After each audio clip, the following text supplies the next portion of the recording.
ሰላም ጤና ይስጥልኝ ተመልካቾቻችን፣ ሰለሞን ሙልጌታ ካሳ ነኝ። ይህ ሳምንታዊ ቴክቶክ ዊዝ ሰለሞን በኢቢኤስ ነው።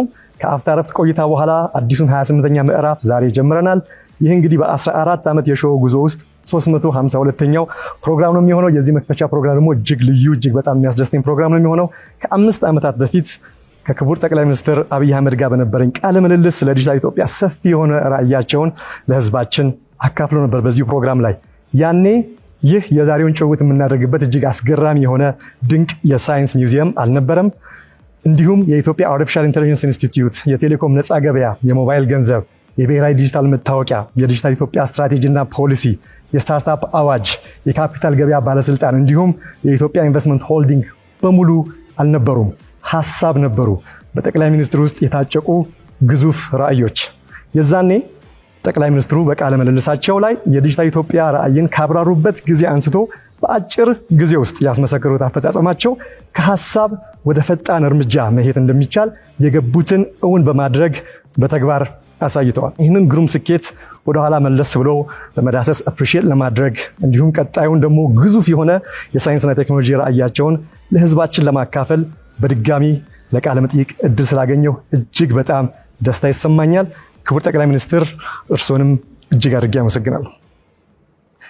የዛሬ 5 ዓመት እንዳደረኩት በአይስ ብሬከር በጀምር ደስ ይለኛል። ግዙፍ ሀሳብ እዛ ውስጥ መግለጽ ስለሚችሉ ለሰው ችግር መፍትሄው ሰው ነው እናውቃለን። ነገር ግን የዛሬው ዘመን ደግሞ ለየት እያለ ነው። ስለዚህ ወደ ፊውቸሪስቲክ የሆነ ምናባዊ እሴት እንሄድና አንድ የኤአይ አማካሪ ቢኖሮት ከሰው ተጨማሪ እና ለሩቲን ኦቶሜሽን ጉዳይ ብቻ ሳይሆን የእርሶን ራዕይ በጥልቀት የሚረዳ የሀገሪቱን ልብ ትርታ በመልታይ ዳይሜንሽናል መንገድ የሚገነዘብና የኢትዮጵያን ወደፊት ጉዞ እንዲወጥኑ የሚያግዞ ቢሆን የኤአይ አማካሪውን ስም ምን ብለው ይሰይሙታል? እንዲሁም ደግሞ ምን አይነት የኃላፊነት ሹመት ይሰጡታል? የመጀመሪያውስ ፈተና የሚሰጡት ምን ይሆናል? በመጀመሪያ እኔም እጅግ አድርጌ አመሰግናለሁ። ከጥቂት ዓመታት በፊት እኔ እናንተ ስለ ቴክኖሎጂ እና ኢትዮጵያ ስናወራ አብዛኛው ነገር ህልም ነበር፣ መሻት ነበር፣ ፍላጎት ነበር። ዛሬ ግን ቢያንስ የሚጨበጡ የሚታዩ ነገሮች በከወንበት ሰዓት ስለምንነጋገር ከባለፈው ውይይታችን ትንሽ መልኩ ለየት ያለ ስለሚሆን ድጋሚ ስለተገናኘን ስለጋበዝከኝ እጅግ አድርጌ አመሰግናለሁ። የሮቦቲክስ አማካሪ ቢኖርህ ስሙን ምን ትለዋለህ ላልከው፣ ይሄ ጉዳይ ለኔ ብቻ ሳይሆን ላንተም ለመላው ህዝብ ሊነሳ የሚገባው ጥያቄ ይመስለኛል። ምክንያቱም በኔ ግምት በሚቀጥሉት ከ5 እስከ 10 ዓመታት ቢበዛ በብዙ ቤቶች ውስጥ ሮቦትስ ይኖራሉ። ልክ የዛሬ 20 ዓመት ሴልፎን በየቤቱ ይኖራል ስንል የማይጨበጥ የማይደረስ እንደመሰለን ሁሉ እንደዚሁ ዛሬም ሮቦትስ ለተለያየ ፐርፐዝ በየግለሰቡ ቤት ይኖራል ተብሎ ቢነገር እምብዛም ለማመን ያስቸግር ይሆናል። ነገር ግን ይሆናል። በየቤቱ ሮቦትስ ይኖራሉ። እነዚያ ሮቦትስ ግን ከዚህ ቀደም ከምናውቃቸው ቴክኖሎጂዎች ይለያሉ። ከዚህ ቀደም ሴልፎን እኔም ልግዛ አንተም ሌላም ሰው ቢገዛ ዋነኛው ዓላማው ለኮሙኒኬሽን ነው። መኪና እኔም ልግዛ አንተም ግዛ ሌላም ሰው ይግዛ ያው ለመንዳት ነው። ሮቦትስ ግን እንደዛ አንድ ለሆነ ፐርፐዝ ብቻ ሳይሆን በየቤቱ ሰው ላለበት ችግር ለሚፈልገው ዓላማ የሚጠቀምበት ነው። ለምሳሌ አንድ በዳውን ሲንድሮም የሚቸገር ልጅ ያለው ቤተሰብ ልጁን ትምህርት ቤት መላክ ባይፈልግ ቴለርድ የሆነ ለዚያ ሰው በሚመች መልክ የተዘጋጀን ትምህርት ሮቦትስ ቤት ውስጥ እንዲያስተምርለት ሊቀጥረው ሊገዛው ይችላል። ወይም ደግሞ ሲኒየር ሰዎች ወላጆች ያሉበት ሰው ወላጆቹ ታመው በየጊዜው መድኃኒት መስጠት ቢያስፈልጋቸው፣ ማሳጅ ቢያስፈልጋቸው፣ እንክብካቤ ቢያስፈልጋቸው ለነሱ ጊዜ የጠበቀ መድኃኒት የሚያቀብል ሊሆን ይችላል። አንዳንድ ሰው ችግሩ ጽዳት ሆኖ ቤቱ ጽድት እንዲለት የጽዳት ስራ የሚሰራለት ሊሆን ይችላል። እንደባለፈው ለአንድ ዩኒፎርም ለሚታወቅ ፐርፐዝ ላይሆን ይችላል። ግን ሮቦትስ ይኖራሉ። በምዕራቡ ዓለም በቅርቡ የሚጀምር ይመስለኛል። በአፍሪካም ቢሆን በ10 ዓመታት ጊዜ ውስጥ በስፋት የምናይ ይመስለኛል። ዓለም እየሄደበት ያለው ትሬንድ ወደዛ ስለሆነ ወደኛ ሲመለስ እኔ አሁን ባለሁበት የሥራ መስክ አማካሪ ሊሆነኝ የሚችል ሮቦት ቢኖር የመጀመሪያው የኢትዮጵያ ስብራት ምንድነው? ችግር ምንድነው? ምን እንዲፈታልኝ ነው ማስበው የሚለው ጉዳይ ቀድሞ ይመጣል። በእኛ ሁኔታ አሁን ቀዳሚው ፈተና ብዬ የማስበው የጋራ ህልም፣ የጋራ ትርክት መፍጠር ነው። እንደ ህዝብ አንድ የሆነ ፍላጎት ህልም ኖሮን ለዚያ ህልም ሳንበታተን ተደምረን የምንሰራበትን ነገር መፍጠር ነው። ጠላቶቻችን ዋና ዓላማቸው መከፋፈል ነው። በሃይማኖት፣ በዘር፣ በሆነ መልኩ የኢትዮጵያን ህዝብ መከፋፈል የየለት ስራቸው። ይሄንን እያጠና እያከሸፈ ለጋራ ህልም፣ ለጋራ ትርክት፣ ለጋራ ፍላጎት ኢትዮጵያውያን እንዲቆሙ የሚያደርግ ሮቦት ቢኖረኝ በጣም መርጣለሁ። ምክንያቱም ሰዎች በሆነ ጊዜ ይሰሩታል፣ በሆነ ጊዜ ግን ይደክማሉ። ቀን ቀን ይሰራሉ፣ ማታ ማታ ይተኛሉ። ሮቦት ቀንም ማታም ስለማይተኛ ከየትም ዓለም የሚነሳን ሳይወብስ የሚነሳን አጀንዳ ፍሬሚንግ እየተከታተለ ሊያፈርስ የሚያስችል ብቃት ስላለው ኢትዮጵያውያንን ቢያነቃ፣ ህልማችንን ቢሰበስብ፣ ፍላጎታችንን ቢሰበስብ፣ ከሁሉ በላይ ግን ኢትዮጵያን ለመበልጸግ ትችላለች፣ ይቻላል። ኢትዮጵያ ውስጥ ብልጽግና የሚጨበጥ ነገር ነው፣ የማይቻል ነገር አይደለም የሚለውን እምነት በትውልድ ውስጥ የሚከት ቢሆን በእጅጉ ደስ ይለኛል። በየቀኑ ያለብን ፈተና እንችላለን፣ እንበርታ፣ እንስራ የሚለውን እሳቤ በወጣቶች አእምሮ ውስጥ ማስቀመጥ ስለሆነ ይህን የሚፈጽምልኝ ሮቦት ልታመጣልኝ ከቻልክ ሙሉ ወይም ጥበብ ማናህሎሽ ሚኒስትር ኦፍ ዘ ፊውቸር ልለው እችላለሁ። ፈጥነህ ካመጣህልኝ። ካላመጣህልኝ ግን አንድ ሮቦት ብቻ ስለማይሆን በርከት ያሉ ሮቦቶች አገልጋይ እንጂ ተሿሚ ስለማይሆኑ እንግዲህ ጊዜው ለሚሰጠው ስምም ወሳኝ ይመስለኛል። በተለይ ግን ንቅል ምሁራን ሀገሪቱን፣ ህዝቦቿን፣ ባህሏን ከጫፍ ጫፍ በቅጡ የማያውቁ ንቅል ምሁራን ችግር በመተንተን የሌሎችን ፍላጎትና እውቀት በማሰራጨት የኛን አንድነት የሚያዳክሙበትን መንገድ የሚከላከል ማሽን ዛሬ ቢኖር ነገ እንደምሾመው እርግጠኛ ነኝ። በጣም ደስ የሚል፣ ሁሉም ስሞች ደስ ይላሉ። ሚኒስትር ኦፍ ዘ ፊውቸር ደግሞ በጣም ደስ የሚል ነው። በዚሁ ፕሮግራም ላይ ከ5 ዓመት በፊት ጊዜው እንዴት እንደሚሮጥ በጣም ነው የሚገርመው። ለመጀመሪያ ጊዜ ባደረጉት ቃለ ምልልስ በጣም በማራኪ ሁኔታ ቅድም እንዳሉት ህልም የሚመስል የሚጨበጥ የማይመስል በተለይ ደግሞ ኢትዮጵያማ ሌላ ነገር የሚያስፈልጋት በሚል ናሬሽን ውስጥ ነው ቴክኖሎጂ፣ ሳይንስ፣ ዲጂታል ኢኖቬሽን ያስፈልጋል ብሎ ያን ራዕዮን በሚገርም አይነት ሁኔታ በሰፊው ለህዝባችን አካፍለው ነበር። አሁን ላይ እነዛ ራዕዮች ራዕይ አይደለም፣ ወክ የምናደርግባቸው ሚውዚየሙ የምንጨበጣቸው፣ የምናያቸው፣ የምንጠቀምባቸው ናቸውና ይህ ከእይታ ወደ አፈጻጸም በሰፊ መጠን በአጭር አይደለም በሰፊ መጠንና ፍጥነት ለመሸጋገር ያበቃውን ልዩ አቅም የመነጨው እንዲሁም ደግሞ ድራይቭን የፈጠረው ሲሪየስ የሆነ ድራይቭ የፈጠረው ምንድን ነው? እሱን እንደው ሪሊ ለብዙዎቻችን እንማርበታለን ብዬ አስባለሁ። በተለይ ደግሞ በማይመች ሁኔታ እንደ ኢትዮጵያ ባለ ውስብስብ መልታይ ዲሜንሽናል የሆነ ሲቹዌሽን ዴሊኬሲ ባለበት ሁኔታ ምንድን ነው እሱ? ማንም ሰው በግለሰብ ደረጃ ወይም በቡድን ደረጃ በመንግስትም ደረጃ ሲሆን ሙሉ እይታ ያለው እንደሆነ፣ ክላሪቲ ኦፍ ቶት ያለው እንደሆነ፣ ግልጥ ያለ ቪዥን ያለው እንደሆነ፣ መዳረሻውን በቅጡ የሚገነዘብ ከሆነ ሊሳካ ይችላል።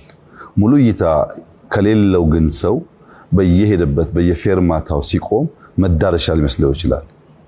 በየቦታው እንቅፋቶች፣ አስተናካዮች፣ የሚጎትቱ የሚያቆሙ ነገሮች ሲፈጠሩ ይህ ነበር መዳረሻዬ ብሎ እንዳያስብ ቀድሞኑ ሳይጀምር መዳረሻውን የሚያቅ ቢሆን፣ መጨረሻውን የሚያቅ ቢሆን፣ ጨርሶ የሚጀምር ቢሆን እና አክሽን ካለ ስኬት ይከተላል። በእኛ ሁኔታ እኔ እናንተ ስንነጋገር ያኔ መደመር መጽሐፍ ወጥቶ ነበር። በመደመር መጽሐፍ ውስጥ አንድ ሰብ ቻፕተር የሚያወራው ቴክኖሎጂን በሚመለከት ነው። እዚያ ላይ አንኳር ከተነሱ ሐሳቦች አንደኛው ዘግይተን ስለደረስን የምናገኘው አድቫንቴጅ አለ፣ ሌት ካሜራ አድቫንቴጅ አለ፣ መጠቀም አለብን ይላል። በሌላ መንገድ ደግሞ በሪቨርስ ኢንጂነሪንግ የተመረተን ምርት ያለን ዕውቀት ዲጂታል ስኪል በማሳደግ መጠቀም እንችላለን ይላል። ነገር ግን እነሱ ሲሰሩ እኛ መከተል ብቻ ሳይሆን በአንዳንድ ቴክኖሎጂካል መስክ ሊፕፍሮግ ማድረግ እንችላለን፣ መስፈንጠር እንችላለን ብሎም መደመር ያስቀምጣል።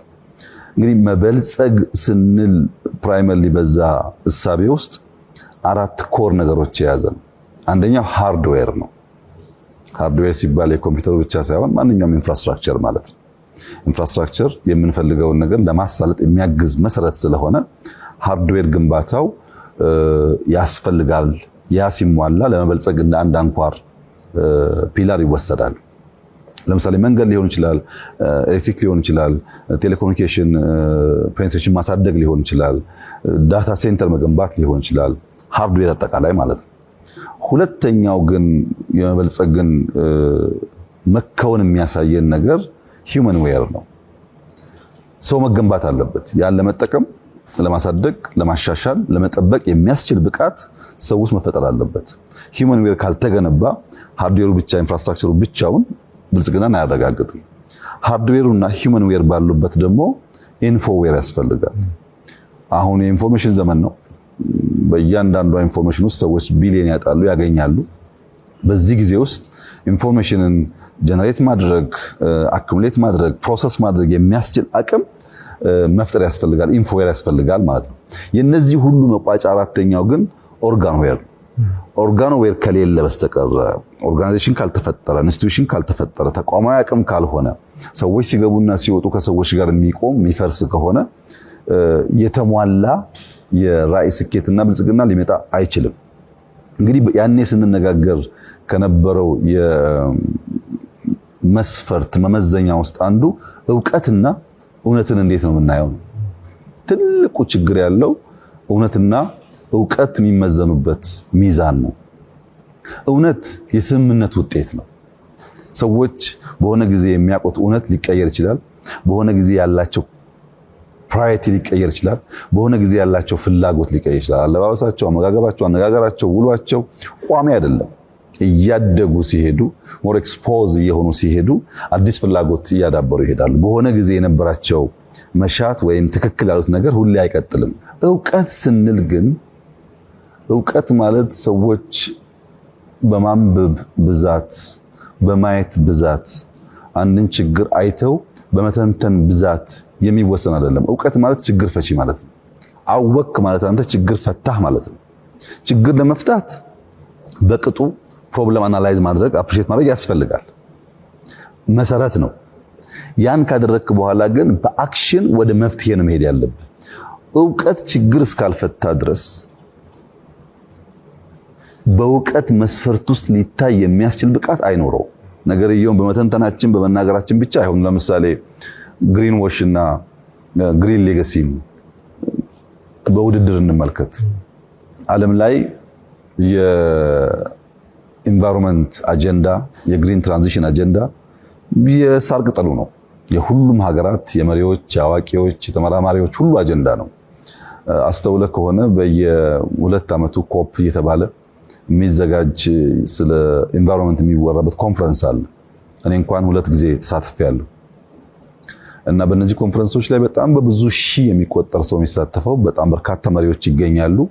ብዙ የሚያማምሩ ንግግሮች ይደረጋሉ፣ ብዙ ሰልፎች ይደረጋሉ። አንድም ሰው ችግኝ አይተክልም።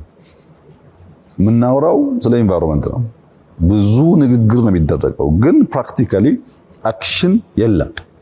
ለዚህ ነው አክቲቪዝም ኢንቫይሮንመንትን አይቀይርም፣ አክሽኒዝም ነው የሚቀይረው የሚል ሐሳብ የምናራምደው። ብዙ ጊዜ አክሽን ያስፈልጋል። በንግግር ብቻ ነገርየውን ማንቃት ተገቢ ነው። ማንቃት ግን ማድረግ ከሌለበት ብቻውን ዋጋ የለውም እና የኛን ግሪን ሌጋሲ ከግሪን ዎሽ ጋር አወዳድረን ብንመለከት እኛ 25 ቢሊዮን ችግኝ እንተክላለን ብለን 32 ቢሊዮን ችግኝ ተከል። የለም 50 መድረስ እንችላለን ብለን ባለፈው ዓመት 40 ቢሊዮን ችግኝ ደርሰናል። በዚህ ዓመት ወደ 7 እና ከዚያ በላይ ቢሊዮን ችግኝ ዝግጅት እያደረግን ነው። በዚህ ክረምት ምን ጀምረው ማለት ነው እና አጠቃላይ ጊዜው የሚያልቀው ከ1 ዓመት በኋላ ነው። ያኔ 53፣ 54፣ 55 ቢሊዮን ችግኝ ኢትዮጵያ ብትተክል ከዚህ ውስጥ 10 አልጸደቀም ቢባል 40 45 ጸደቀ ማለት ነው። ይሄ በዓለም ላይ the biggest afforestation ነው። በዚህ ቁጥር ደረጃ ሰዎች ሳይከፈላቸው በነፃ ሚሊየን ሰዎች ተንቀሳቅሰው ኢንቫይሮንመንታቸውን ለመጠበቅ የሰሩበት ሀገር የለም። እቺ ሀገር ይሄን ማድረግ ችላለች። ለምን? አይዲያ፣ ሐሳብ በተግባር በዲቮሽን በመስራት ብቻ ነው የሚጨበጠው የሚል እምነት ስለነበረ እና ሌላውም ስራ በዚህ መንገድ እናልማለን። ያን ትልቁን ህልማችንን በጊዜ ባለን ሀብት ልክ ቆራርጠን እናቅዳለን። ያቀድነውን ግን በመተግበር ነው። የትኛውም የኛ ኢኒሼቲቮች ገብተን በመስራት በማሰራት ነው የሚከወነውና በዚያ መንገድ ነው። እንዳልከውም በጣም በርካታ ነገሮች በተለይ ቴክኖሎጂ በሚመለከት ዲጂታል ኢትዮጵያ 2025 ምናልባት 100% የተሳካ እቅድ ሊባል ይችላል። ካሉን የብዙ ሴክተሮች እቅድ አንጻር ሲታይ ዲጂታል 2025 በጣም የተሳካ ነው። አሁን ዲጂታል 2030 እያዘጋጀን እንገኛለን። ደግመን ልክ እንደ 2025ቱ ካሳካን የእውቀት መር ኢኮኖሚን ለመገንባት በእጅጉ የሚያግዝ መሰረት በሀገራችን ይጣላል የሚል እምነት አለና ዋናው አክሽን ነው ለማለት ነው። በጣም ነው የሚገርመው። በኋላ ላይ አንድ ጥያቄ ይኖረኛል፣ ግን በጣም እዚህ ጋር ውስጥ የቀረው ነገር በጣም ሲምፕል አገላለጽ ግን በጣም ፕሮፋውንድ ጨርሶ መጀመር የሚለው ለኔ ቀርቶልኛል። ምክንያቱም በመሃል ላይ ያለው ጉዞ ምንም አይነት የሚያቆም ነገር እንደማይኖር የሚያሳይ ስለሆነ ነው። ከፐብሊክ ሰርቪስ እስከ ጸጥታ ተቋማት ድረስ በዲጂታል ማዘመንን በአጽንኦት ሰጥተው የሚሰሩበት ጉዳይ እንደሆነ ያው እያየን ያለነው እውነታ ነው። ሰው በእርሶ እይታ የኢትዮጵያን ተቋማዊ ባህል ለትውልድ አልፎ የሚቀርጽ ነገር ግን በጣም ተዘንግቶ የቆየ አሁን ግን ፈጽሞ እንዲቀየር ቆርጠው እየሰሩ ያሉት ወሳኝ ጉዳይ ምንድን ነው? በዚህ መስተጋብር ውስጥ ምንድን ነው ኢንስቲቱሽናል ሪፎርም የምንለው ምን እንዲቀየር ፈልገው? በተለይ በዲጂታል በኢኖቬሽን ደግሞ ሲደገፍ የኛ ሪፎርም ዘርፈ ብዙ ነው። የማነካካቸው ኤሪያስ የሉም። አንዱ ወላጆቻችን የሚያነሱልን በአንድ ጊዜ በርከት ያሉ ሪፎርሞች እንዲህ ማድረግ ይቻላል ወይ? አንደኛ ይተገበራል፣ ሁለተኛ ደግሞ ፈተናዎቹ መቋቋም አያስቸግርም ወይ የሚል ጥያቄ ሀሳብ ሰዎች ያነሳሉ። ምክንያቱም በፖለቲካው ረገድ ሰፋፊ ሪፎርሞች አሉ፣ በሎ ኢንፎርስመንት ኤጀንሲ ሰፋፊ ሪፎርሞች አሉ፣ በሲቪል ሰርቪሱ ሰፋፊ ሪፎርሞች አሉ፣ በግብርናው፣ በኢንዱስትሪው፣ አጠቃላይ በኢኮኖሚ በፋይናንሻል ሴክተር ሪፎርሞች አሉና በጣም ቦልድ የሆኑ ሪፎርሞች አት ታይም በርከት ያለ ቦታ የሚነኩ ስለሆነ ሰዎች ችግር አይፈጠርም ወይ ብሎ ያስባሉ። እንግዲህ በሌየር ማየት ጥሩ ነው። መጀመሪያ ቅድም እንዳነሳው ውስብስብ ችግር አለ ብለናል። ኢትዮጵያ ውስጥ ውስብስብ ቻሌንጆች አሉ፣ ችግሮች አሉ፣ ድህነት አለ፣ ዕዳ አለ፣ እርዳታ የምንጠብቅ ሀገር ነን። በውስጣችን ፖለቲካል ዲስኮርሱ ችግር አለበት። በርካታ ችግር ስላለብን አንዷን ነገር በመፍታት የኢትዮጵያን ፍላጎት ልናሳካ እንችላለን። አንዷን ሴክት ብቻ በዴብዝ አይተን ፈተን ስንጨርስ ሌላው ችግር ይውጣትና ትጠፋለች። ለምሳሌ ግብርና ላይ ሳንሰራ፣ ምግብ ላይ ሳንሰራ ኢንዱስትሪ ብቻ ብንሰራ እና የኢንዱስትሪ ምርታችን ኤክስፖርት ማድረግ ብንችል የኤክስፖርት አቅማችን ግን የምግብ ፍላጎታችንን መመለስ ካልቻለ ችግር ነው። መመገብም አለብን፣ ኤክስፖርት አድርገን ገቢ ማግኘትም አለብን። ተነጣጥሎ የሚታይ ነገር መሆን የለበትም። እንደዚህ በርከት ያለ ሪፎርም ደግሞ ሲሆን አጋዥ ያስፈልጋል። ነገ ቅድም እንዳነሳው ሮቦትስ፣ ለዛሬው ግን ቴክኖሎጂ መጠቀም የግድ ያስፈልጋል። ለምሳሌ ሲቪል ሰርቪሱ ላይ በጣም በርካታ ኮምፕሌንትስ አሉ። አንደኛ ፒቲ ኮራፕሽን አለ፣ ሰርቪስ በወጉ አይሰጥም፣ ቢሮክራሲው ነገር ያስተጓጉላል የሚል ስሞታ ቅሬታ አለ። ይሄንን በንግግር በውይይት ብቻ አትፈታውም። ቴክኖሎጂ ማገዝ አለበት። መሶብን የወሰድክ እንደሆነ በርከት ያሉ ተቋማት አንድ ቦታ ላይ ሰርቪስ ፕሮቫይድ ያደርጋሉ። አንተም ካለህበት ቤት ቨርቹዋሊ ቀጠሮ መያዝ ትችላለህ። ስትሄድ እያንዳንዱን ስቴፕ ካሜራና ሲስተም ፎሎ ያደርጋል። የተለየ ፍላጎቶች ካሉ ማኔጀሩ ከማንም ሳይሰማ በሲስተም ሪፖርት ሊያገኝ ይችላል። እና ቅሬታዎች የሰዎችን ስሞታ ቀንሰን የተሻለ ሰርቪስ ለመስጠት ኤፊሺየንሲን ለማሳደግ ያግዘናል ማለት ነው። ልክ እንደዚህ ብሎ ኢንፎርስመንት ጋር ብትሄድ ለምሳሌ የኢትዮጵያ ፌደራል ፖሊስ የሲሲቲቪ ካሜራ ግንዛቤ አልነበረውም። የዲጂታል ፎሬንሲክስ ግንዛቤ አልነበረውም። ከዚህ ቀደም ፖሊስ ማለት ከዘራ ይዞ ክላሽ ይዞ መንገድ ላይ የሚቆም ነው የነበረው። አሁን ግን ሰውየው በአካል ባይቆምም ቴክኖሎጂ ስለሚያግዝ የኮሙኒኬሽን ስርዓቱ ተዘምኗል። የካሜራ ሲስተሙ ዘምኗል። የስማርት ኢንፎርሜሽን መሰብሰቢያ ቱሎች በየቦታው እያደጉ መጥተዋል። በዚያ ምክንያት ፖሊስ በሌለበት የሚፈጠርን ወንጀል ወደ ኋላ ተመልሰው ከዳታ ቤዛቸው ፈልገው ወንጀለኞች የሚያገኙበት እድል ተፈጥሯል። ይሄ ማለት ሰዎች መፍጠር የመቻል አቅማቸው ኢንፋይናይት ስለሆነ ይሄንን ባይፓስ እያደረጉ አድቫንቴጅ ያወስዱ ማለት አይደለም። ግን ከነበረን አቅም አንጻር እድገቱን ለማሳየት ነው። ለምሳሌ ዲጂታል ፎሬንሲክስ ከዚህ ቀደም በብዙ ጉዳዮች አቅም አልነበረንም። ውጭ ሀገር ነው የምንልከው። አሁን ያ አቅም ተፈጥሯል። እነዚህ አቅሞች ሲሰባሰቡ የሚያመጣው ውጤት ነው የፖሊስን የሰርቪስ ዴሊቨሪ ኢንሃንስ የሚያደርገው። ወደ መከላከያም ብትሄድ እንደዚህ ሆኖ መከላከያም ብትሄድ ከዚህ ቀደም በነበረው ልምምድና እውቀት ድሮን ሳትጠቀም ቴክኖሎጂ ሳትጠቀም ሁሉን ነገር እየገዛ የሀገር ሉዓላዊነት በቀጣይነት ማረጋገጥ ያስቸግራል እና ቴክኖሎጂ እንደ መሰረት ሆኖ በሁሉም ቦታ የሚገባ ይሆናል ማለት ነው። በሚዲያው ይሰራል፣ በሲቪል ሰርቪሱ ይሰራል፣ በግብርናው ይሰራል፣ በኢንዱስትሪ ይሰራል። ያንን እውቀት ያሰብነውን ሐሳብ ለማሳካትና ለማሳለጥ እንጠቀምበታለን። ከዛ አንጻር ፍሬም እያፈራ እንዳለ ነው የሚሰማኝ። በጣም ግሩም።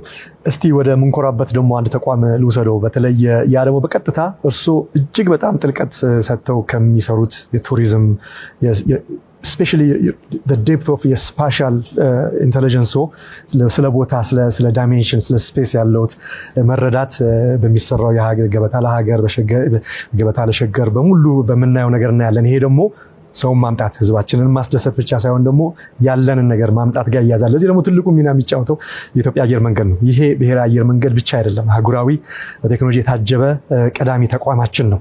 ስለዚህ ይህንን ነገር ሞር ወደፊት ፑሽ ለማድረግ በጣም በሰክሰሱ ላይ ሞር ለመስራት እንደ ኤአይ ኦቶሜሽን ፍሊቶቻችንን አሁን ዳይቨርሲፋይ እያደረግን ነው። ከቦይንግም አልፎ ሌሎች ፍሊቶችን እንዲሁም ደግሞ ግሪን ኤነርጂ የግሪን ጉዳይ ከእርሶ ጋር በጣም የተያያዘ ነው እና እነዚህን ፈጠራዎች በማካተት ከወደፊቱ የአየር ትራንስፖርትና ቱሪዝም ጋር ለማዋሃድ ያለው ግዙፍ ራዕይ ምንድን ነው? የኢትዮጵያን አየር መንገድ ቅድም ባነሳሁት በሃርድዌር ፓኬጅ ውስጥ ማየት ይጠቅማል። አጠቃላይ ኢንፍራስትራክቸር ወይም ሃርድዌር ያልነው ካልተገነባ ቀጥሎ የሚከተሉት ሶስቱ ነገሮች መገንባታቸው ብቻቸውን መቆም ስለማይችሉ በተለይ ለኛ ሎጂስቲክስ በጣም ኢምፖርታንት ነው። ለሁሉም ለትሬድም፣ ለቱሪዝምም፣ ለሰዎች እንቅስቃሴም የአየር መንገድ ሚና የሎጂስቲክስ ሚና በጣም ከፍተኛ ነው። እንዳልከውም አሁን ባለው የአየር መንገድ ስርዓት የቴክኖሎጂ የኤአይን ጨምሮ ያላቸው ሚና ከፍተኛ ነው። ለምሳሌ ካርጎን ብንወስድ በድሮን ካርጎን ዴሊቨር ማድረግ የሚያስችል አቅም በአርሚው ኦልሬዲ አለ። አሁን አርሚው ለአስፈላጊ ጉዳይ በድሮን ካርጎ ዴሊቨር ያደርጋል አንዳንድ የሚያስፈልጉ ሎጂስቲክስ አቅሞች። ልክ እንደዛው በኤአይ ፉሊ ኦቶሜትድ የሆኑ ኤርክራፍትስ አሉ። አሁን ለምሳሌ ኤፍ-16 የሚተካ ፉሊ በኤአይ ብቻ የሚሰራ ፋይተር ጄት ተሰርቷል እና የመጪው ዘመን የፓይለት ሚና እየቀነሰ ስለሚሄድ ከወዲሁ ዝግጅት ይፈልጋል። ከካርጎ አንጻር ብቻ ሳይሆን ከሰው ትራንስፖርትም አንጻር። አሁን ባለው አክቹዋል ሁኔታ ግን ብንመለከት ለምሳሌ የኢትዮጵያ አየር መንገድ በአፍሪካ ትልቁ አየር መንገድ ነው። ባለፈው ዓመት በ2024 ወደ 7 ቢሊዮን ዶላር ሬቨኑ ነበረው። ሁለተኛ የወጣው የአፍሪካ አየር መንገድ ግን 2 ቢሊዮን ገደማ ነበረው። ዲፍረንስ በጣም ከፍተኛ ነው። አሁን ደግሞ የኢትዮጵያ አየር መንገድ ከ100 ሚሊዮን ሰው በላይ በአመት የሚያጓጉዝ አየር መንገድ ሰራለው እያለ ነው።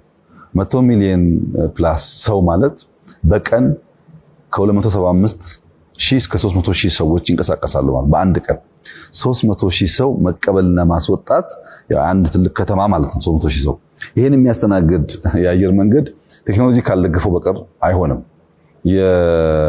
የላጌጅ ማኔጅመንት ላይ በጣም በርካታ ችግር አለ። ይሄ በቴክኖሎጂ በኤአይ መታገዝ አለበት። ከዚያ በላይ ግን ኤአይ የማብረሩን፣ የመጠገኑን፣ ኤር ትራፊኩን፣ ካርጎውን ጨምሮ በጣም በርካታ ጉዳዮች እየመለሰ እየሄደ ስለሆነ ኦልሬዲም ደግሞ ቴክኖሎጂው ስላለ ሀገራት ሰርተውታል ኦልሬዲ። እኛም ሀገር በመጠኑ በድሮን ካርጎ ጀምረናል እና አየር መንገድ ቴክኖሎጂን ኤምብሬስ እያደረገ ካልሄደ አሁን ያለውን ስም አሁን ያለውን አንደኝነት በአፍሪካ ደረጃ እየጠበቁ መሄድ ያስቸግራልና በዚያ ምክንያት ትኩረት ሰጥቶት የሚሰራ ዘርፍ ነው።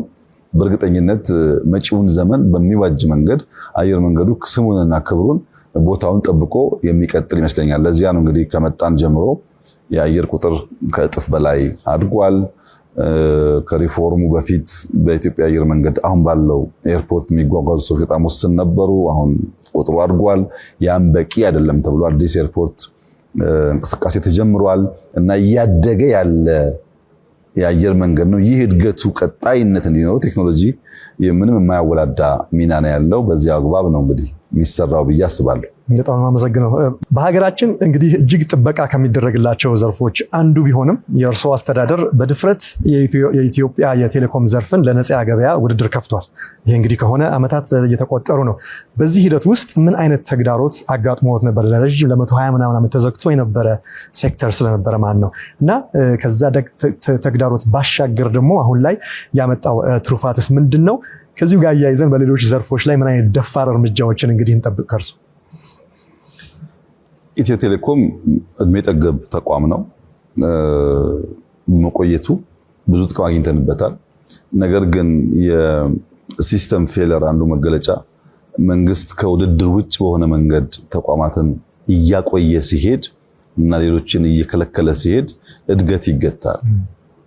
ከለውጡ በፊት የኢትዮጵያ ሞባይል ፔኔትሬሽን 37 ሚሊዮን ገደማ የነበረው ዛሬ 91 ሚሊዮን ደርሷል። በጥቂት ዓመታት ውስጥ 100 ዓመት መቆየቱ ሳይሆን በጥቂት ዓመታት ውስጥ ቁጥሩ በጣም አድጓል። ያኔ 3G ነበረ ኢትዮጵያ ውስጥ የሚታወቀው። አሁን 5Gን ኢትዮጵያ ኦን አድርጋለች። በጣም ብዙ ከተሞች፣ አዲስ አበባ ብቻ አይደለም፣ ብዙ ከተሞች 5Gን እየተዋወቁ ይገኛሉ። 5G ስንል እንግዲህ ለኮሙኒኬሽን ብቻ አይደለም፣ ፕላትፎርም ነው። የምንነግድበት፣ የምንገናኝበት፣ የምንማርበት ማለት ነው። ተጨማሪ ቫልዩ ይዞ የመጣ ነው። ከዚያ በተጨማሪ በሞባይል መኒ 100 በሚጠጉ ሰርቪሶች የኢትዮጵያ ቴሌኮሙኒኬሽን በስፋት እያደገ መጥቷል። በሬቬኑም፣ በፔኔትሬሽኑም፣ በቴክኖሎጂውም፣ በሚሰጠው ሰርቪስም። ያ የሆነበት ምክንያት የኛ ሰው ካነቃኸው፣ የኛ ሰው ውድድር እንዳለ ካሳየኸው የመስራት አቅም አለው ማለት ነው። ኢትዮጵያ አየር መንገድ በአፍሪካ የሚወዳደር ከሆነ ኢትዮጵያ ቴሌኮም በአፍሪካ ሊወዳደር ይገባዋል። በአፍሪካ የዛሬ 3-4 ዓመት the most expensive ቴሌኮም ነው የሚባለው።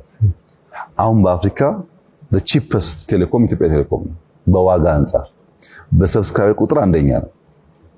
በአፍሪካ አንደኛ የሆነው ዋጋ ጨምረን ሳይሆን ዋጋ ቀንሰን ነው። ይሄን ያመጣው ውድድር ነው። ከውጭ የመጡ የሚወዳደሩትም ሌሎች ኦፕሬተሮች የኢትዮጵያን ቴሌኮም ውድድር በቀላል አላዩትም። በጣም ከፍተኛ ፈተና ሆኖባቸዋል። ስለዚህ ኢትዮጵያውያን ይሄ ውድድር እዚህ ካሳካን መቀጠል አለብን። ኬንያ መሄድ አለብን፣ ዩጋንዳ መሄድ አለብን፣ ሩዋንዳ መሄድ አለብን። እንችላለን ማለት ነው። መክፈት የፈለግነው ያንን ህሳቤ ነው። በእርግጥ ለረጅም ጊዜ ይዘን የቆየነው ተቋም ስለሆነ ይከፈት ሲባል በተለይ በኮሙኒስት ቲንኪንግ ውስጥ የቆየ ማህበረሰብ ፖለቲካል እንትኑ ብቻ አመራሩ ብቻ አይደለም፣ አጠቃላይ ማህበረሰቡም እንደዛ ስለነበረ ቀላል ነው ሊባል አይችልም። እንክፈት ሲባል ልክ እንደ ማጣት፣ ልክ እንደ መጎዳት የሚያስቡ ሰዎች አሉ።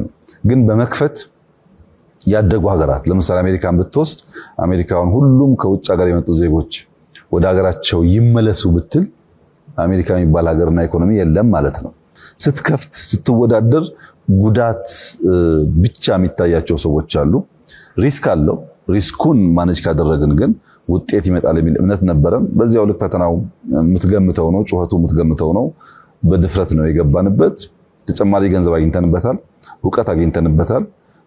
በሀገራችን ቴሌኮም ከነበረው ታሪክ ባሻገር ሌሎች ዘርፎችን ኢምፓክት የሚያደርግ ተቋም መሆን ችሏል።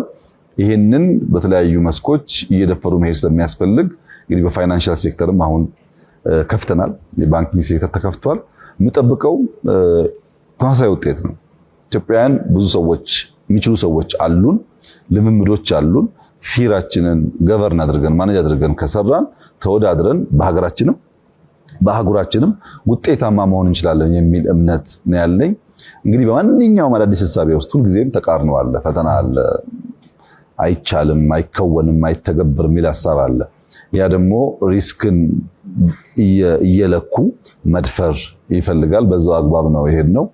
ውጤቱም እንግዲህ ያው አንተም እንደምታየው የተሻለ ነው ማለት ይቻላል። በጣም ግሩም። ክቡር ጠቅላይ ሚኒስትር፣ እዚህ ጋር ቴሌኮም ላይ ያለው አንድ ሀሳብ ከእርሶ ጋር እንደው የእርሶ ሀሳብ ባገኝ ደስ ይለኛል። ቴሌኮም ተቋማችን እንዳሉት እጅግ በጣም አመርቂ የሆነ ምርታ ውስጥ ገብተዋል። አንዳንድ ወገኖች አሁንም በተለይ በገጠራማው አካባቢ ያሉ ወገኖቻችን ዩኒቨርሳል አክሰስ እስቲ ነው የኢትዮጵያ ችግር ሳይሆን የአፍሪካም ችግር ሆኖ ተግዳሮት አለ። ለዛ ደግሞ አንዳንድ መፍትሄዎች አሉ። አሁን ያለው ላይ የሚያግዝ ያልደረሰላቸውን የሚደርስላቸው አይነት ሁልጊዜ ወደ ልብ የሚመጣው በፕሮግራም ላይ ስለ ቴክኖሎጂ ከቨር ያደረኩት የስታርሊንክ ጉዳይ ነው። የኤላን መስክ ስታርሊንክ በተለይ ሪሞት ኤሪያ ላይ ላስት ማይል የምንለው ላይ በመሄድ አንዳንድ አፍሪካ ሀገሮችም ሙከራውን እየወሰዱ ጥሩ ነገር ይታያል እና እንዲህ ያለ ነገር ኮላቦሬሽን ቢኖር ኢትዮጵያ ለዛ ነገር ክፍት የምትሆን ይመስሎታል? በተለይ በገጠር ያለውን ወገናችን አድርጎ እርሻው፣ ጤንነቱ፣ ትምህርቱ እነሱንም ይዞ መሄድ ስላለበት ብዬ ስላሰቡ ማንኛውንም አዳዲስ ሀሳብና ቴክኖሎጂ እየለኩ እየመዘኑ ኢምብሬስ ማድረግ አስፈላጊ ነው። የስታርሊንክ ሀሳብ እኛም ጋር ይነሳል፣ እንነጋገርበታለን። ጥቅሞቹን ማክሲመም መጠቀም እንፈልጋለን። የሚያስከትለውን ጉዳቶች ደግሞ እንዴት እንደምንከላከል ዝግጅት ይፈልጋል። ከዚህ ቀደም ስንነጋገር የምንከውናቸው ነገሮች ስናስቀምጥ ቀድሞ በቂ ዝግጅቶች ነበሩ፣ በፖሊሲም በተቋምም በሰው ኃይልም። እንደዚህ አይነት ዝግጅት በሌለበት ሁኔታ ከአንተ በጣም የራቀ ቴክኖሎጂ በሚመጣበት ሰዓት የሚያስከትላቸው አደጋዎች አሉ። ዋናው ችግር ዳታ ነው። ዳታ ሶቨሪን ዌልዝ ነው። ዳታ በጣም ኤክስፔንሲቭ ሀብት ነው።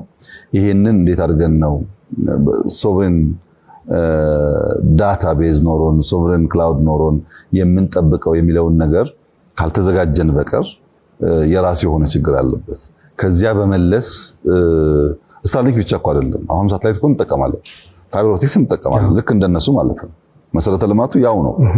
ግን በዚያ መሰረተ ልማት ስትጠቀም አሁን ስታርሊንክ ኢትዮጵያን በቀላሉ ከበር ስለሚያደርግ በሚኖርበት ሰዓት ከዚህ ቀደም የነበሩትን ኢንፍራስትራክቸሮች አውቶማቲካሊ በውድድር ይጥላቸዋል።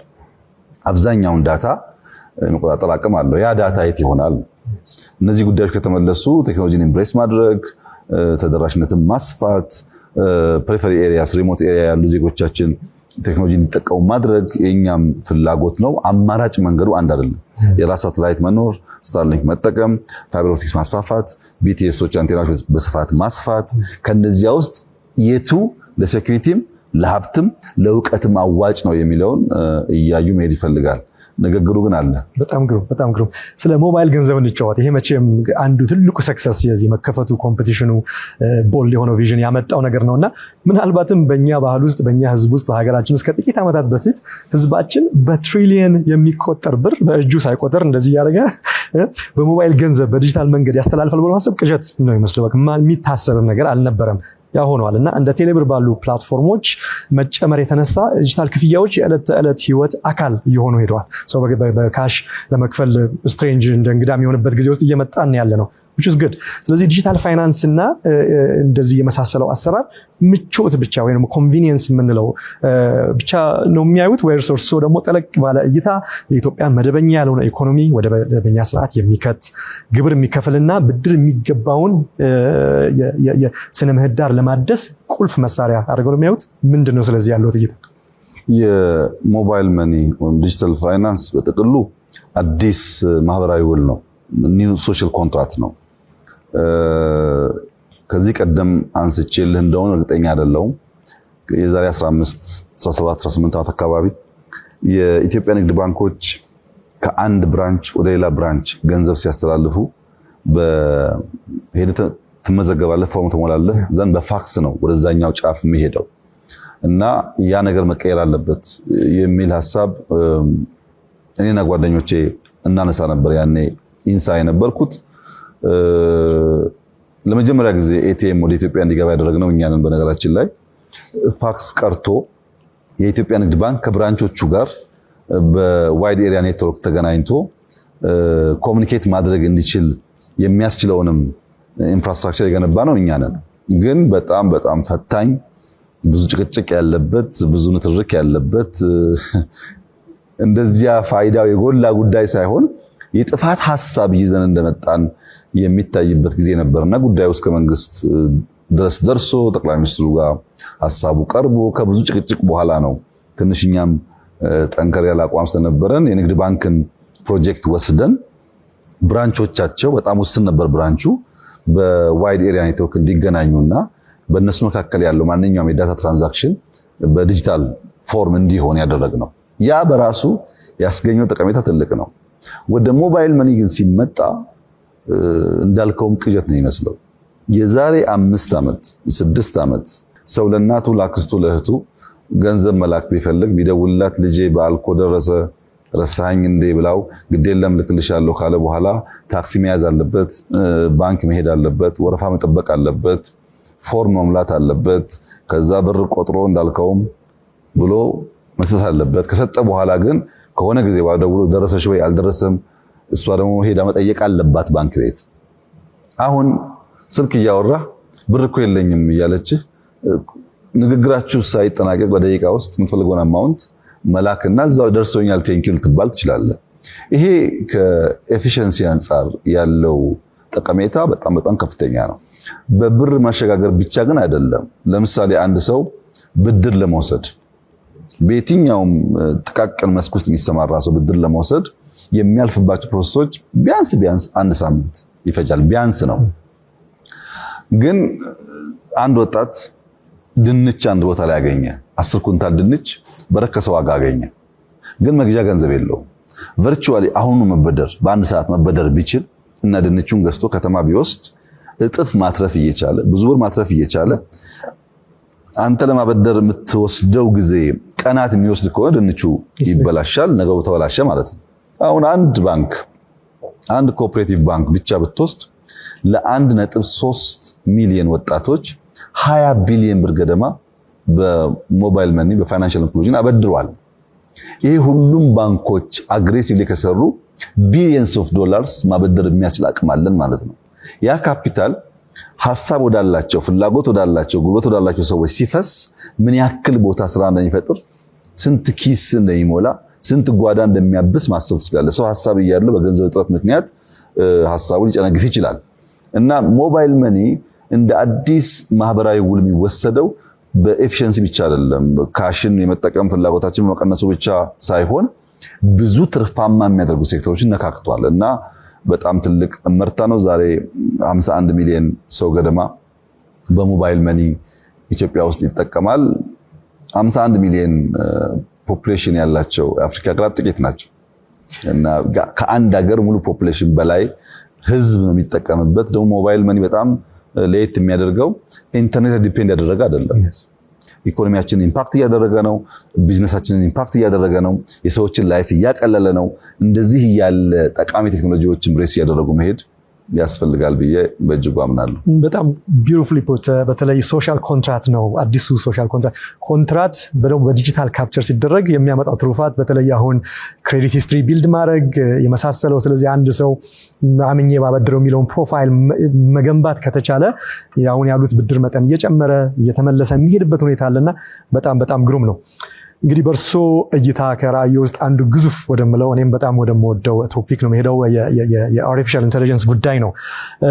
አንድ ሪፖርት ሳይ ነበር ይህን ዝግጅት እያዘጋጀውና ከኤአይ ውስጥ አንዷ ዘርፍ እንኳን ወጥታ ጀነሬቲቭ ኤአይ በአግባቡ ጥቅም ላይ ቢውል በአፍሪካ ውስጥ ጂዲፒ ለዚች ኮንቲኔንት እስከ 2030 ድረስ ከ110 እስከ 220 ቢሊዮን ዶላር ሊጨምር እንደሚችል ያ ሪፖርት ያመላክታልና እርሶም ይመስለኛል ይሄ ቀድሞ ታይቶት ይመስለኛልና አገር አቀፍ የኤአይ ኢንስቲትዩት ስለማቋቋም ሌሎች የአፍሪካ ሀገሮች ስትሬንጅ በቃ ፎሪን ላንጉዌጅ የማይገባ ቋንቋ በነበረበት ጊዜ ያን ራዕይ ሰንቀው የተነሱትና ዛሬም ድረስ የምናየው በአፍሪካ ውስጥ በርካታ የአፍሪካ ሀገራት በዚህ ዙሪያ ዘርፍ ምንም እንቅስቃሴ እያደረጉ አይደለም። እርሶ ግን ቀደም ብለው ጀምረዋልና ኢትዮጵያ በዚህ ዘርፍ ተሳታፊ ብቻ ሳትሆን ባለፈውም ያሉት ተወዳዳሪና አልፎም መሪ መሆን እንደምትችል ነው።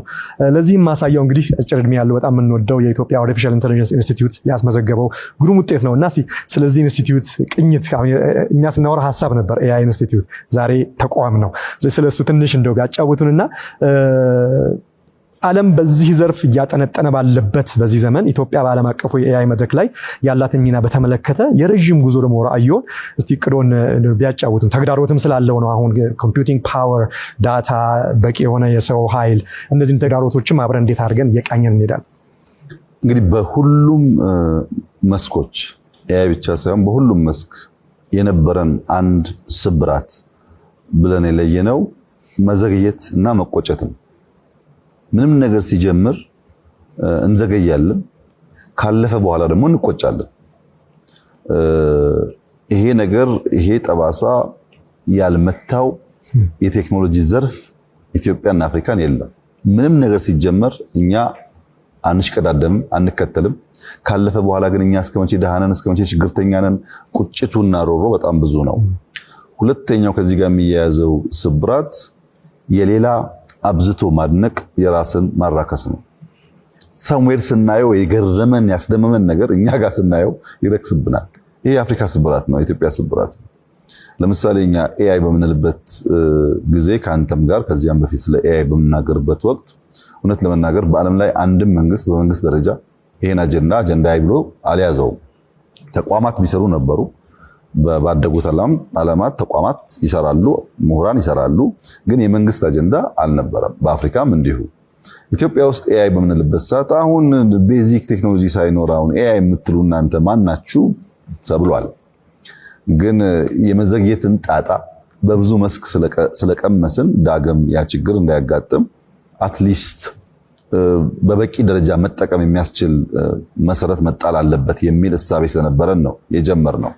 እንግዲህ ዛሬ ምን ላይ ናችሁ ያልክ እንደሆነ አንደኛ በፒኤችዲ ደረጃ ኤአይ አዲስ አበባ ዩኒቨርሲቲ ይሰጣል። እዚህ ከተረት ተረት ወጥተን በትምህርት ስርዓት ውስጥ በፒኤችዲ ደረጃ የሚሰጥ ሰብጀክት ሆኗል። ይሄ በጣም ትልቅ ብስራት ነው። የኤአይ ተቋማችን ብዙ ነገር ነው የነካው ኢትዮጵያ ውስጥ ጤናውን፣ ግብርናውን፣ ሰርቪሱን በምንሰራው ሪፎርሞች ሁሉ የኤአይ ሚና ከፍተኛ ነው። ግን ጥቂት ለማንሳት መላ የሚል ሲስተም ኤአይ ገንብቷል። መላ ኤግዛክትሊ ዲፕሲክ ወይም ቻትጂፒቲ የምትለውን ሲስተም የሚሰራውን ስራ ይሰራል። መላ ከነሱ የሚለዩት ነገሮች ሎካል ላንጉጅ በስፋት ለመጠቀም መሞከሩ እና የራሱን ሶቨሪን ዳታ እና የሌሎች ዳታ የሚለይበት ስርዓት መፍጠሩ ነው። ወይ ደግሞ ፓይ የሚል ሲስተም ፈጥረዋል።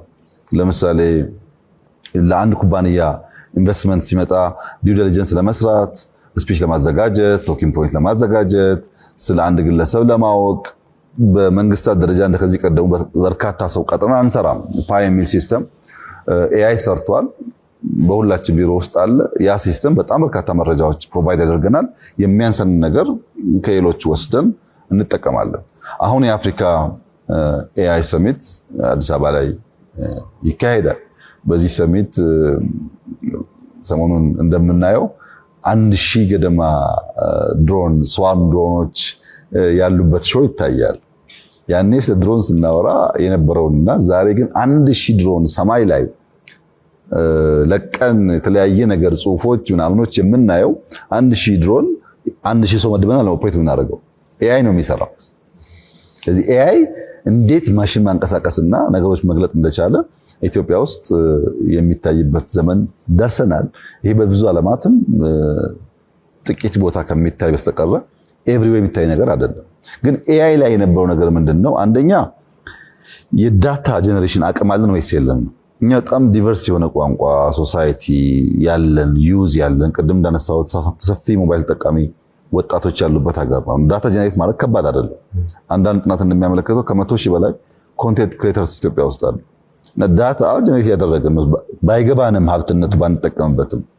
ሁለተኛው ኮር ስራ ያንን ዳታ አክሙሌት ማድረግ ማስቀመጥ ማከማቸት መቻል ነው። ቅድም እንዳነሳው በመንግስት ብቻ ሳይሆን ፕራይቬት ዳታ ሴንተር ፈቅደን ተገንብቷል ኢትዮጵያ ውስጥ። ኩባንያዎች ዳታ ሴንተር ገንብተው ሰርቪስ ፕሮቫይድ ያደርጋሉ ኢትዮጵያ ውስጥ። አንድ አይደለም፣ ሁለት አይደለም፣ ሶስት አይደለም፣ በጣም ብዙ። አሁን ደግሞ ከኢነርጂ ጋር ተያይዞ ለክሪፕቶከረንሲ ትላልቅ ዳታ ሴንተር የሚገነቡ የውጭ ተቋማት ከ30 በላይ ኢትዮጵያ ውስጥ ኩባንያዎች እኮ አሉ ዳታ ሴንተር ላይ ብቻ የሚሰሩ እዚህ ሆኖ ለውጭ የሚያገለግሉ ኢፍ ነሰሰሪ እኛ የምንጠቀምባቸው ማለት ነው። ይሄን የዳታ ማከማቻ ክላውድ መገንባት ዳታ ሴንተር መገንባት እንዳልከው ትልቅ ሀብት የሚጠይቅ ነገር ቢሆንም ተጀምሯል ሳይሆን በጣም ከፍተኛ እድገት አለው ባለፉት 5 ዓመታት። ሶስተኛውና ከባዱ ነገር የአናሊሲስ አቢሊቲ ነው። እንዴት ያንን ዳታ አናላይዝ ማለት ትችላለህ? እንዴት ፌች አድርገህ የምትፈልገውን መረጃ ትወስዳለህ ነው። በኤአይ ዘመን ትልቁ ችግር የመጠየቅ አቅም ነው። 10 ሰው ወይም 20 ሰው ክላስሩም ውስጥ ኖሮ ለ20ችን አሳይመንት ቢሰጠንና ኤአይውን ብንጠይቀው አንድ አይነት መልስ አናገኝም። የእያንዳንዱ ሰው መልስ ይለያያል። ለምን? በኤአይ ዘመን ውስጥ ዋናው ነገር የምትፈልገውን ነገር ማወቅና አንተረህ መጠየቅ ነው። በፈጠርከው ጥያቄ አይነት ምላሹ፣ ስፋቱ፣ ጥበቱ የሚይዘው መረጃ ይለያያል። እኛ ልጆቻችን ማስተማር ያለብን የሚፈልጉትን ነገር አውቀው እንዲጠይቁ ዲጂታል ስኪል መገንባታቸውን ነው እንጂ ማረጋገጥ ያለብን እንዳይጠቀሙ ነውር እንደሆነ አድርገን መግለጥ የለብንም። እና ኤአይ ስንጀምር በፖለቲካል አመራር ደረጃ በአካዳሚያው ኢትዮጵያ ውስጥ ዲጂታል ነገር በሚያውቁ ሰዎች ሁሉ ውስጥ እንደሚሳካ ነገር የመውሰዱ ጉዳይ ውስን ነበር። አሁን ግን አንተም እንደምታውቀው በምንም መመዘኛ የኢትዮጵያ አርቲፊሻል ኢንተለጀንስ በአፍሪካ ውስጥ ቀዳሚ ሚና አለው። እንደ ኢትዮጵያ አየር መንገድ፣ ኢትዮ ቴሌኮም ከጥቂት ዓመታት በኋላ ለአፍሪካ ሰዎች የአፍሪካ ኩራት ተብሎ እንደሚጠቀስ ምንም ጥርጥር የለኝም። በጣም የሚገርሙ ወጣት ሙያተኞች ያሉበት እና ኮምፒት እያደረጉ ያሉበት መንገድ፣ ችግር እየተረዱና እየፈቱበት ያለው መንገድ፣ ያለውን ኢንፍራስትራክቸር ኢንሃንስ እያደረጉበት ያለው መንገድ በጣም ተስፋ የሚሰጥ ነው። በዚህም ሳይንስ ሙዚየም የአርቲፊሻል ኢንተለጀንስ ፓርቱን ብንመለከት በምንም መመዘኛ ዓለም ላይ ካለው የሚያንስ አይደለምና በጣም ተስፋ ሰጪ ጅማሮ እንዳለና በርካታ ጥረት ደግሞ እንደሚጠበቅብን ነው የሚታየኝ። ስለ ኤአይ ሲያብራሩ ክቡር ጠቅላይ ሚኒስትር አንድ ነገር አስታወሰኝ። ምናልባት ከዚህ ቴክኖሎጂ መምጣት የተነሳ አዳዲስ የስራ ዘርፎችም እየመጡ ነው። አንደኛው ቅድም በትክክል ያስቀመጡት ፕሮምፕት ኢንጂኒየር ማለት ኤአይን ምን እንደሚጠየቅ በሚጠየቀው ልክ ነው በጣም ጥሩ ነገር የሚሰጠውና ያንንም ኢንከሬጅ አድርጎ በመኮረጅ መንፈስ ሳይሆን በዛ ቅድም ባስቀመጡት መንገድ ይህን መጠቀም ምርጫ ሳይሆን ያው የማይቀር ነገር ነውና በጣም ግሩም ነው። ሌላውም የጠቀሱት ነገር ቀደም ሲል ስለ ዳታ ሶቨረንቲ ጠቅሰዋል። ቀጥሎ የሚያብራሩት ደግሞ የኤአይ ሶቨረንቲ ጉዳይ ኢትዮጵያ በዛ ላይ መነሳቷ ነውና ምናልባትም የጂፒዩ ኬፓቢሊቲያችንና የመሳሰለውን ማሳደጉ የናሽናል ሴኩሪቲ ጉዳይ ድረስ ሊሆን የሚችል ስለሆነ የሆነ ያለውን ነገር ስለገለጡልን በጣም ደስ ብሎኛል። መወደው ተቋም ነው። እኔም ወደ ወጣቶቻችን ሄድስቲ ይሄ ነገር ያው የኤአይ ጉዳይ እነሱን በጣም የሚመለከት ስለሆነ ነውና አንድ ሪፖርት ሳይ ነበር የወርልድ ኢኮኖሚክ ፎረም ዘገባ ዲጂታል ክህሎት ያላቸው አፍሪካውያን የገቢ እድሎቻቸውን እርሶም ስላሉት ነው ዲጂታል ስኪል በጣም ብለው ስላሉ ነው በ40% ካላቸው መጨመር የሚችሉበትን ብቃት ይሰጣቸዋል። ስለዚህ ይሄ በጣም ወሳኝ ነገር ነው በተለይ በዚህ በኤአይ ዘመን። ስለዚህ ዲጂታል ትራንስፎርሜሽን እየተፋጠነ ሲሄድ የኢትዮጵያ ወጣቶች እንደ ተጠቃሚ ብቻ ሳይሆን ኮንሱመርስ ብቻ ሳይሆን የዲጂታሉ ጉዳይ የወደፊት አብሮ ፈጣሪዎች፣ ተጠቃሚዎች በረከቱን የሚቀስሙ በመሆን እንዴት መሳተፍ ይኖርባቸዋል። የተወሰነውን ጠቃቅሰዋል፣ ግን ወጣቶች ላይ ሞር ምክር እንዲሰጡ ስለምሻ ነውና በዚህ የኤአይ ዘመን ከዚሁ ጋር ተያይዞ የትምህርት ሪፎርሙስ እንዴት ነው የሚታየው? ምናልባት የሚገደሉ ፊልዶች የማይኖሩ ሙያዎች ሊኖሩ ይችላሉ ወደፊት። የስራ ስምሪቱም ከዚሁ ጋር ጆብ ሎሶች ሊሆኑ ስለሚችሉ ይሄ እንዴት አብሮ መቃኘት አለበት? በዓለም የቴክኖሎጂ እድገት ጉዞ ውስጥ ኢትዮጵያ ወደኋላ እንዳትቀር፣ እንዳትዘነጋ፣ ተጠቃሚ እንድትሆን ከሚያደርጉ ነገሮች አንዱ ቴክኖሎጂን ኢምብሬስ ማድረግ ነው። ሲወጣ አልፈልግህም፣ አላቅህም፣ አትመቸኝም ብሎ መግፋት ሳይሆን ሞር ለማወቅ እና ከዚያም ለመጠቀም መሞከር የሁላችንም እንደ ማህበረሰብ ልምምድ ባህል መሆን አለበት። ወደ ወጣቶች ሲመጣ የመጀመሪያው ነገር ፕሮብለም አፕሪሺየት ማድረግና ለዚያ ፕሮብለም መፍትሄ ማምጣት በአንድ ፓኬጅ የሚታዩ ጉዳዮች ቢሆኑም የብዙ ሰው ፈተና በዚያው በችግር ውስጥ ችግሩን በመናገር ችግሩን በመተንተን የሚጠመር ነው። ወደ መፍትሄ ሄድ ችግር እናያለን፣ ለዚያ መፍትሄ ማፈላለግ ነው ቴክኖሎጂ ማለት። አሁን ኢትዮጵያ ውስጥ ችግር ሞልቷል። በግራም በቀኝም በፊትም በኋላም ችግር አለ። የሚፈልገው ያንን ችግር የሚፈታ ቴክኖሎጂ የሚፈታ ዕውቀት ማምጣት ነው። ወጣቶች ያለውን ችግር እያዩ እንዴት እንደሚፈቱ የሚያስቡ ሶሉሽን ተኮር መፍትሄ ተኮር ከሆኑ ቴክኖሎጂ ለመጠቀም ያለው ፋይዳ ግዙፍ ነው። ለምሳሌ ሰምተህ ሊሆን ይችላል 5 ሚሊዮን ኮደርስ የሚል ኢኒሺየቲቭ አለን። 5 ሚሊዮን ኮደርስ ያለው እኛ 5 ሚሊዮን ሰው ቁጭ ብሎ ኮድ ይጻፋል አልንም። አንዱ ኮርስ ዲጂታል ስኪል ነው። እንዴት ኤአይ መጠቀም እንደሚችል ኤአይን ተጠቅሞ ስራውን እንደሚሰራ የሚሰጥ ቤዚክ ኮርስ ነው። ይሄ ኮርስ ለትልቅ ለትንሽ ለሴት ለወንድ አይልም። ለማንም ሰው አሁን በማንበብ መጻፍ የማይቸገር ስልክና ኮምፒውተር መጠቀም የሚችል ሰው ሁሉ ይሄንን ኮርስ ቢወስድ በቀላሉ ብዙ ነገሮች ሊያገኝ ይችላል። እኔ በግሌ የምጠቀምባቸው በጣም በርካታ ጉዳዮች አሉ። አንድ ሀገር በመሄድበት ሰዓት ወይ አንድ ሰው በማገኝበት ሰዓት ድንገት ከሆነብኝ ሲስተም እጠቀማለሁ ስለሰውየው። በቂ የሆነ መረጃ በሰዓታት ውስጥ በደቂቃ ውስጥ አገኛለሁ። እሱን ተጠቅሜ ሰውየው ጋር ፍሬያማ ንግግር አደርጋለሁ እና ያን ነገር ለማጥናት እንደ ድሮ ማገላበጥ፣ ዶክመንት መጽሐፍ ማንበብ ሰዎች ማስቸገር ቢሆንና አሁን አንድ አይደለም። ዲጂታል ስኪል ሲባል ለየለት ስራችን የምንጠቀምበት ነገር የምናገኝበት ነው። ለምሳሌ ድሮ እናንተ ሀገር ስመጣ በጣም ደስ ከሚለኝና ከአገሬ ቢኖር ብዬ ከማስበው ነገር አንዱ ጂአይኤስ ሲስተም ነው። በቀላሉ መኪና ተከራይተህ ወይም ከወዳጅ ወስደህ የምትፈልግበትን አድራሻ ሞልተህ እየተመራህ መንዳት በኢትዮጵያ ውስጥ የሚሳካ ነገር አድርጌ ብዙ ማስበው ጉዳይ አልነበረም። ዛሬ ያ ነገር ተችሎ ግን ዲጂታል ስኪል ስለሌለ ሰዎች ደግሞ የማይጠቀሙበት መሆኑን ስታይ፣ የሚጠቀሙበት አሉ አቬለብል ነው ቴክኖሎጂው፣ የማይጠቀሙበት መሆኑን ስታይ ቴክኖሎጂ ብቻ ሳይሆን ያን የመጠቀም አቅም ስኪሉ ምን ያክል ኢምፖርታንት እንደሆነ ያመላክታል። ኢትዮጵያ ውስጥ ያሉ ወጣቶች፣ አፍሪካ ውስጥ ያሉ ወጣቶች ብንፈልግም ባንፈልግም የነገውን ዓለም ፌት የሚወስኑ ናቸው። በኤአይ ዘመን አንተም ሰምተህ ይሆናል ብዙ ፈጠራ ከአፍሪካ እንደሚወጣ ይጠበቃል። እንደከዚህ ቀደሙ በፋይናንስ ወይም በአክሰስ ምክንያት የሚቀር ሳይሆን ብዙ ፈጠራዎች ይፈጠራሉ። ችግሩ ያለው እኛ ጋር ስለሆነ ያንን ፈጠራ እናቆየዋለን ወይ አናቆየውም ጉዳይ ነው። አነጋጋሪ ኢሹ ሊሆን ይችላል። ግን ፈጠራ ምንም ጥርጥር የለውም በመጪው ዘመን አብዛኛው ፈጠራ የሚካሄደው አፍሪካ ውስጥ ነው። ወጣቶች አሉ የሚሞክሩ የሚዳፈሩ እና ደግሞ ችግር በየቦታው የሚያዩ ያን ለመፍታት በሚያደርጉት ጥረት ውስጥ በጣም ብዙ እውቀት ጀነሬት እንደሚያደርጉ ይጠበቃል። እና ወጣቶች መሞከር አለባቸው። መፍትሄ ተኮር መሆን አለባቸው። ሲያድጉ አሳዳጊ መሆን አለባቸው። ከፍ ሲሉ ወደ ላይ ጎታች እንጂ ወደታች ደፋቂ መሆን የለባቸው። እነዚህን አቲቲዩድስ እስከገነቡ ድረስ ለማወቅ ሁሌ ለመማር ትምህርት አያልቅም፣ ትምህርት አይበቃም። ሁሌ ለመማር ዝግጁ ካልሆን በቀር በሆነ ጊዜ የምናቀው እውቀት መሰረት ይሆን እንደሆን እንጂ የመጨረሻ ፍሬ የምንቀምስበት ሊሆን አይችልምና ሁሌ ለመማር ዝግጁ መሆን፣ ለማካፈል ዝግጁ መሆን፣ ለመፍትሄ የምንጥር መሆንን ካስቀደምን የኢትዮጵያ ወጣቶች ተስፋ አላቸው። አሁን ብዙ ቦታ ሲሄድ እደነቃለሁ። ህፃናት ሮቦት የሚሰሩ በጣም ህፃናት ስታይ፣ ሮኬት የሚሰሩ ሰዎች ስታይ 20 ዓመት 30 ዓመት የቆመ አውሮፕላን አስነሳለሁ የሚል ወጣት ስታይ በየቦታው የሚገርሙ ሰዎች አሉ። እነሱን ለመስራት እንዲችሉ ምቹ ከባቢ ከተፈጠረላቸው መፍጠር የሚያስችል አቅም እንዳለ ይታያል በብዙ መንገድ። አምና ያየኸውን ኤግዚቢሽን ዘንድሮ ደግሞ ብዙ አሻሽለው ታያለ። ብዙ ነገር ኢትዮጵያ ውስጥ ይፈጠራልና ያን እየደገፍን ከኛም አልፎ ወደ አፍሪካ ከአፍሪካም ደግሞ እየተማርን እየተጋገዘን ከሄድን መጪው ዘመን ምንም ጥርጥር የሌለው የኢትዮጵያና የአፍሪካ ዘመን እንደሚሆን ሙሉ እምነት አለኝ። ወጣቶች ያን እያሰቡ በተስፈኝነት ስሜት በቀና አስተሳሰብ ስሜት መንቀሳቀስ ያስፈልጋል። ሰው ተስፋ ከሌለው ብርሃን የለውም። ብርሃን ከሌለው ደግሞ አይን ቢኖረው ማየት አይችልም እና ተስፋ በጣም አስፈላጊ ነው። ተስፋው ደግሞ ለመልካም ነገር መሆን እንችል አድርገን ከፈጠርናቸው ሁሌ የሚማሩ ከሆነ ይጨበጣል ነው እንግዲህ እንደ ወትሮው ይጨበጣል፣ ይቻላል፣ ይደረሳል የኔ እምነት። በጣም በጣም ደስ ይላል። በተለይ በግሩም ሁኔታ ያስቀመጡት በቴክኖሎጂ ኤቮሉሽን ውስጥ የሚተወተትቶ አዲሱ የተያዘ ነው የሚቀጥለው።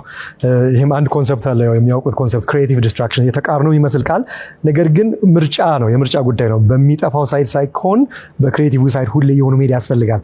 ዛሬ ላይ ቁጭ ብለን ሸክላ ካላጫወትኩ አንልም፣ ክላውድ ላይ ሙዚቃ ስትሪም ማድረግ እየቻለን። ስለዚህ እና ቀጥሎ ደግሞ የጠቀሱት በጣም ብዙ ሰው ላይ የማይታይ ለማለት የሚቸግረን ሁልጊዜ ማስተር መሆን የምንፈልገው በቃ እኔ ጨርሻለሁ የሚለው ማይንድ ሴታችን ብዙ ጊዜ ሲጎዳ እናየዋለን። ግን የህፃን ልጅ አይምሮ በቃ ኪዩሪዮሲቲ ከማስተር ይበልጣል፣ በተለይ በዚህ ዘርፍ። ምክንያቱም C++ አሁን ማስተር ነው ቢል አንድ ሰው መጥቶ ኢምፕሬስድ የሚሆን ሰው አለ ሩም ውስጥ? ቴክኒካል ሰው አይኖርም። ስለዚህ በጣም ወሳኝ ነው።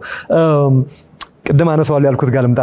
የዛሬ 5 ዓመት በፊት የነበረው ምክር በጣም ብዙ ተረፉ ብዙ ሆኖ ስላየሁት ለኔም ሾውን ላዩትም ሰዎች ስለ ፎከስ የሰጡት ምክር ትዝ ይሎታል አይደለም? ብርጭቆ ይዞ ስለሚጓዘው ሰው እና በጣም በርካታ አዲሱ ትውልድ ልቦና ላይ ጥልቅ አዎንታዊ ተጽዕኖ አሳድሮ ነበር። ተቆርጣ እሷ ብቻ በጣም ብዙ ሰርኩሌት አድርጋለች። በጣም በግሩም ሁኔታ ምክሩ በጣም ይጠቅም ነበር። በውሃ የተሞላው ብርጭቆ ዲስትራክሽን ባለበት እና ያ አይ ቲንክ ጨርሶ መጀመረንም በጣም በግሩም ሁኔታ የሚያሳ የሚያሳይ ነው። ስለዚህ ብዙዎች እምቅ ኃይላቸውን በዲስትራክሽኑ ላይ ሳይሆን በውጤቱ ላይና በጎ ፍጻሜው ላይ እንዳውሉ አነሳስቷቸዋል። ስለዚህ በዚህ ላይ በመመስረት ለሚቀጥለው ትውልድ ሌላ ምክር እንደሚሰጥ ደስ ይለኛል። ጨዋታችንን እንቀጥላለን። ወደ ቴክኖሎጂ እንሄዳለን። ወጣ እንበልና እንደው ምክር በመሀል ይግባ ብዬ ነው እና በፍጥነት እየተቀያየረ ባለበት በዚህ ዳይናሚኩ በጣም ሀይ በሆነበት ዓለም ውስጥ የሚያጋጥሙትን ችግሮች ወጣቱ ወገኖቻችን ተግዳሮትና እድሎች እንዲሁም ሁለቱም አብሮ ይመጣል ሁልጊዜ አይደለም በጥንቃቄ እንዲቃኝና ወደ ጎል እንዲደረስ እንደው ምን ምክር ይሰጣሉ ዛሬ እስቲ ለወጣቱ? ባለፈው ንግግራችን ስለ ፎከስ አውርተን ነበር። አሁንም ስቲክ አደርጋለሁ ፎከስ ላይ ግን ደግሞ ፎከስ ፕላስ ፍሌክሲቢሊቲ። ለምንድነው ፍሌክሲብል መሆን የሚያስፈልገን? ቅድም እንዳነሳው ነው። አንድ ለእናቱ ለኢትዮጵያ ብርቅ አይደለም። አንድ ላሊበላ አለን፣ አንድ አክሱም አለን፣ አንድ ፋሲል አለን። አንድ ለእናቱ የሞላበት ሀገር ነው። ያን ማባዛት ነው ችግሩ። አንድ የተፈጠረ ነገር አሻሽሎ አዘምኖ በየቦታው ማርከስ ማብዛት ነው ችግሩ እንጂ ከዚህ ቀደምም ቢሆን ኢትዮጵያ ውስጥ የተሞከሩ ሙከራዎች አንዳንድ ሆነው ቀላል ቦታ የሚሰጣቸው አይደሉም።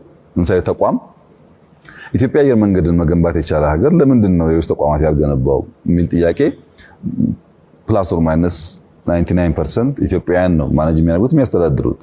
ኢትዮጵያውያን ያንን ከቻሉ ለምንድን ነው ሌላውን ቦታ መሰል ተቋም ያልፈጠር ነው?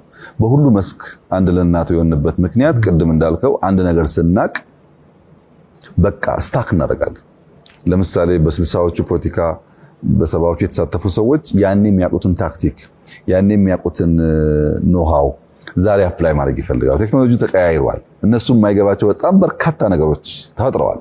ከዛ ጋር አብረው ሳይማሩ አብረው ሳያድጉ እነሱ ቆመው ግን አሁን ያለውን ዓለም በዚያ ጊዜ በነበራቸው እውቀት መወሰን ይፈልጋሉ። ፍሌክሲቢሊቲ ከጠፋ ለመማር ያለ አቅም ለማደግ ያለ አቅም ይወሰናል። ፎከስ በጣም ኢምፖርታንት ነገር ነው። ፎከስ ሆነን አንድ ነገር ከተማርን በኋላ ግን ያ የዓለም መጨረሻ ነው ብለን ማሰብ የለብንም። ፍሌክሲብል መሆን አለብን። የማናውቃቸው ጉዳዮች እንዳሉ ማሰብ ያስፈልጋልና ወጣቶች በውስጣቸው በጣም የታመቀ ጉልበት አለ። ወጣትነት በገንዘብ ልትገዛው የምትችለው ነገር አይደለም። ኃይል አለው፣ ኢነርጂ አለው። ያ ኢነርጂ፣ ያ ኃይል፣ ያ የመፍጠር አቅም፣ ያ የማድረግ አቅም ምን ላይ ይውላል ነው። ለምሳሌ እድሜያቸው ጠና ያሉ ሰዎች በቀን 30 ደቂቃ 40 ደቂቃ ቢንቀሳቀሱ በቂ ሊሆን ይችላል ከእድሜያቸው የተነሳ። ወጣቶች ግን ለምን በአንድ ሰዓት ይወሰናሉ? ብዙ ጊዜ በመንቀሳቀስ ፊዚካሊ ፊት መሆን ብቻ ሳይሆን ብዙ ነገር ኦብዘርቭ ማድረግ አለባቸው። በዛ ኦብዘርቬሽን ውስጥ እውቀት ስለሚመጣ ማለት አሁን ኦብዘርቭ ስታደርግ ፎከስ ካላደረግ ያንም ስለምታይ እውቀት አይቀርልህም። ብዙ መረጃ ነው ያለው። የምትፈልገውን ለይተህ ማወቅ አለብህ። ፎከስ የሚያስፈልገው እሱ ላይ ነው። ያየኸው ነገር ደግሞ የዓለም መጨረሻ እና ደግሞ ፍሌክሲብል መሆን ያስፈልጋል እና ወጣቶች ያላቸውን ጉልበት ያላቸውን የተከፈተ አእምሮ፣ ጭንቅላት፣ ኢነርጂ መልካም ነገር በማድረግ ለአንድ ሰው ጥቅም በሚሰጥ ነገር ላይ በማዋል ቢጠቀሙ በጣም ጠቃሚ ነው ብዬ አስባለሁ። አሁን ባለንበት ዘመን ቀደም ብዬ እንዳነሳሁት ትልቁ ችግር አጀንዳ ፍሬሚንግ ነው። ስለፈለከው ጉዳይ አጀንዳ ክሬት አድርገህ ትዳር ታፋታለህ፣ ሀገር ታናውጣለህ፣ ብሔርን ከብሔር እምነትን ከእምነት ታጋጫለህ። ዓለም እንደዛ ሆኗል። ይሄ የዲጂታል ኤጁ ያስከተለው ጣጣ አለ። ከዚህ ቀደም የምናውቀው ፖለቲካ፣ የምናውቀው ውጊያ፣ የምናውቀው ሚዲያ አሁን በብዙ ቴክኖሎጂ ተጭኖታል፣ ተቀያይሯል። በዚህ ጊዜ ውስጥ የሰማነው ነገር ሁሉ ትክክልና እውነት ነው ብሎ ወደ አክሽን የሚገባ ሳይሆን አናላይዝ ማድረግ የሚችል ባላንስ ማድረግ የሚችል ከተለያዩ ሶርሶች መረጃ ትሪያንጉሌት ማድረግ የሚችል ቢሆን ጠቃሚ ነው ብዬ አስባለሁ። ስለ ብዙ ጠቃሚ ነገሮች የምሰማቸው ወሬዎች እና ሰው ኢንተርቴን የሚያደርግበት ደረጃ ይገርመኛል በብዙ ጉዳዮች።